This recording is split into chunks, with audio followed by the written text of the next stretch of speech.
کندکوڑ میں انسانیت کو شرما دینے والا واقعہ، جہاں خون کے رشتے خون کے پیاسے بن گئے۔ پولیس کے مطابق مرکزی ملزم ذیشان گولو نے مبینہ طور پر اپنے سوتیلے بڑے بھائی عارف علی گولو اور اس کے کمسن بیٹے عاشر علی گولو یعنی اپنے ہی بھتیجے کو گھر بلا کر نشہ دیا۔ ذرائع کے مطابق یہ کوئی وقتی جھگڑا نہیں بلکہ سوچی سمجھی منصوبہ بندی کی گئی تھی۔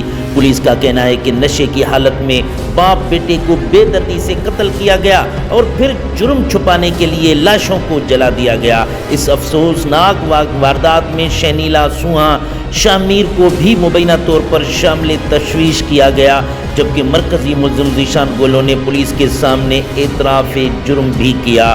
اہم بات یہ ہے کہ اتنے سنگین واقعے کے باوجود پولیس نے تاحال تک مقدمہ درج نہیں کیا، جس پر لواحقین اور شہری حلقوں میں شدید تشویش پائی جا رہی ہے۔